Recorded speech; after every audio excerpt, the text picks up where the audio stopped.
Слава да бъде на Господа! От днес нататък започваме една много важна серия от проповеди, така нареченото духовно израстване.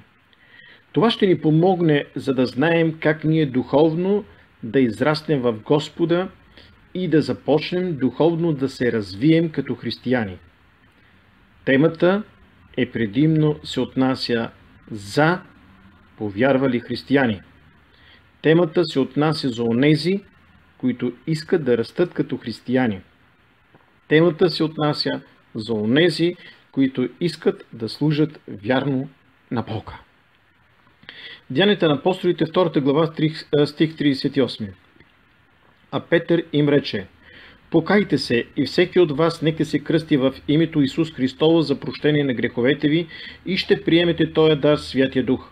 Деяния на апостолите, 3 глава, стих 19. Затова покайте се и обърнете се, за да се залечат греховете ви, да дойдат освежителни времена от лицето на Господа. Слава да бъде на Господа, скъпи братя и сестри! Първата важна крачка за нашето духовно израстване е покаянието. Без покаяние ние не можем да имаме прощение на грехове. Без покаянието ние не можем да получим този дар Святия Дух. Без покаяние ние не можем да се кръстим в името Исус Христово. Без покаяние ние не можем да приемем този дар Святия Дух. Без покаяние ние не можем да влезем в Божието царство. Без покаяние Бог не може да ни приеме като свои синове и дъщери пред Господа. Покаянието е важна функция пред лицето на Господа. Покаянието също води до заличаване на греховете и да дойдат освежителни времена. Много от хората или много от християните си мислят, че покаянието не е толкова важно. Обърнете внимание. Единствено покаянието, което има човек и реши да се обърне към Господа, може да доведе до освежителни времена от Господа. Покаянието ни довежда до спасение. Покаянието ни дава възможност нашите грехове да бъдат заличени завинаги, защото само покаяният човек има прошка на греховете си.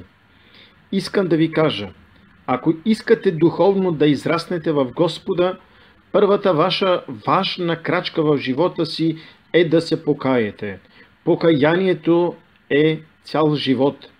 Ако един човек не иска да се покае, той не може да бъде спасен от Господа.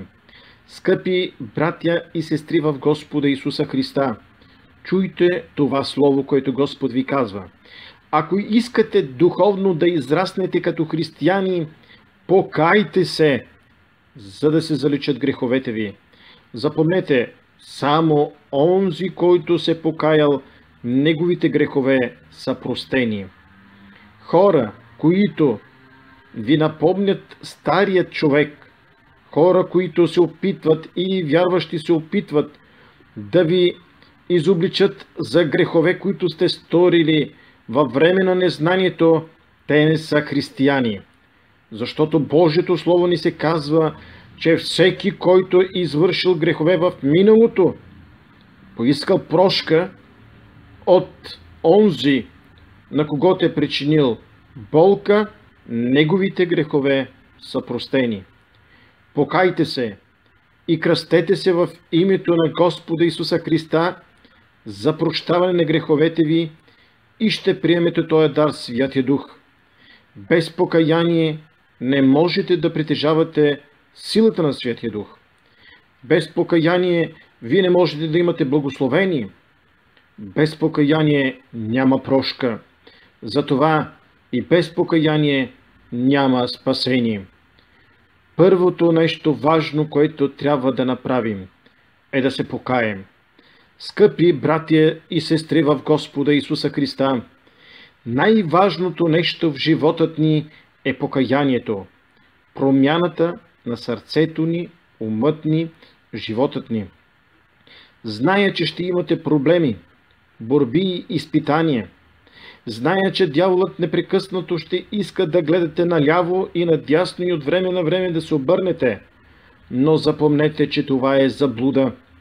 Никога не се обръщайте назад. Никога не гледайте настрани, ни наляво, ни надясно, да не се отклонява ногата ти, но ти върви след Господа. Ако искаш Господ да те приеме изцяло, нека покаянието да бъде първата стъпка към новият живот в Христа Исуса.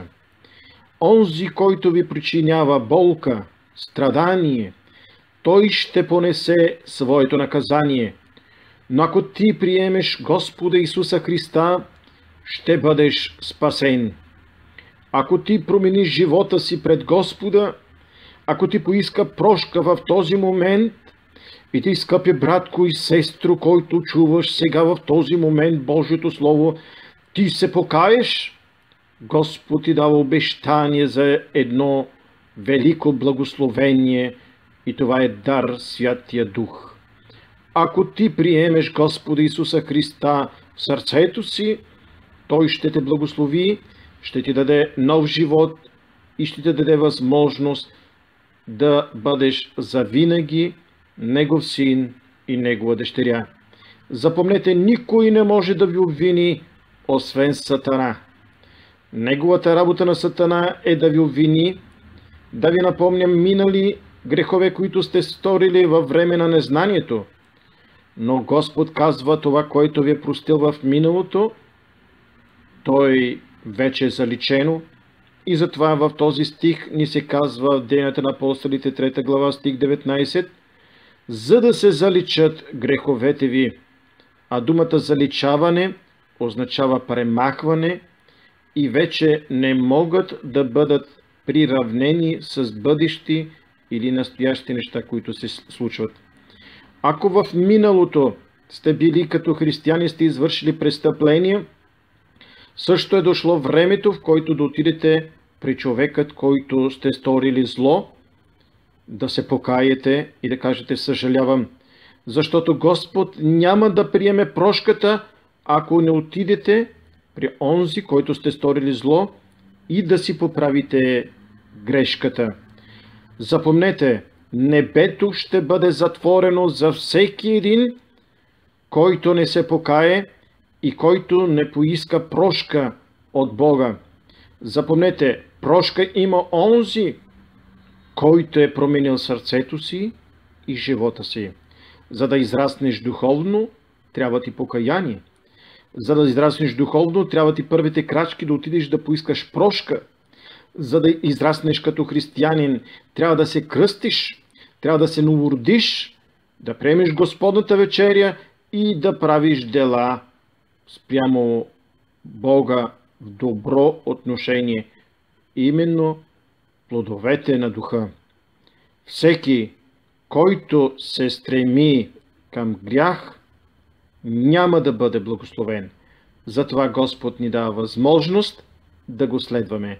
Скъпи братя и сестри в Господа Исуса Христа, искаш ли освежителни времена да дойдат от Господа? Време е за покаяние. Ако искаш да се промени живота ти, време е за покаяние. Ако искаш да имаш благословение, време е за покаяние. Ако искаш греховете ти да бъдат заличени, премахнати завинаги, време е за покаяние. Вижте колко важно нещо е покаянието. Без покаяние, запомнете, никой не може да бъде спасен. Колкото и да мислите, че служите пред Господа и по друг начин, без покаяние няма прошка. Без покаяние няма вечен живот. Без покаяние няма благословение. Ако искате нов живот, време е за покаяние. Амин.